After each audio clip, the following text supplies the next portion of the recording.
Reintroduced congressional bill would call for feds to study terrorist uses for crypto. The bill was introduced Thursday by Senators Kirsten, Gillibrand, and Ted Budd, and Congressmen Nunn and Jim Himes. A bipartisan bill introduced in both the U.S. Senate and House of Representatives on Thursday would call for the federal government to study crypto use cases for illegal activity and provide recommendations on how to mitigate these uses. The Financial Technology Protection Act, co-sponsored by Senators Kirsten, Gillibrand DNY, and Ted Budd RNC, and Congressman Nunn R Iowa and Jim Himes Decon, would create a working group tasked with studying how terrorists or other criminals might use cryptocurrencies and other new financial technologies and create proposals for Congress and regulatory agencies aimed at countering these uses. The goal is to conduct an analysis and develop a regulatory structure that responds to it, Nunn, a first-term congressman, said in a phone call with CoinDesk. The bill was previously introduced twice. The reality is the threat vector is changing for our adversaries, not just for cybercriminals but really the terrorists and cartels and even nation-states that are using illicit money laundering to do everything from buying weapons to trafficking people across the border to buying fentanyl, he said.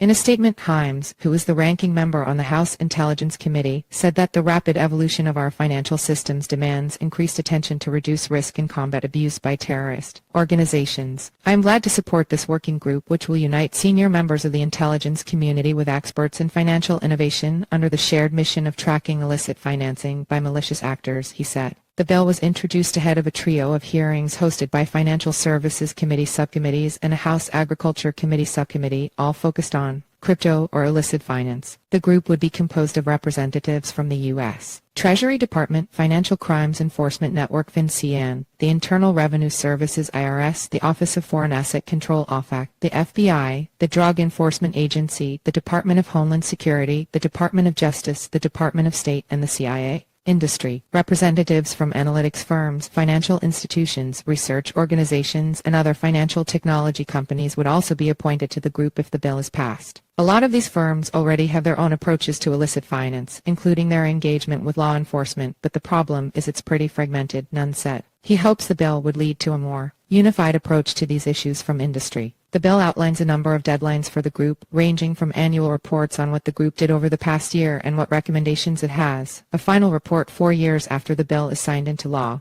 and other interim documents. Congress would be briefed on the results of these different reports, the bill said. The bill does not get into the broader conversation in Congress about how crypto should be regulated. Nunn noted that there's still jurisdictional questions between the Securities and Exchange Commission (SEC) and Commodity Futures Trading Commission (CFTC), each of which reports to a different congressional committee.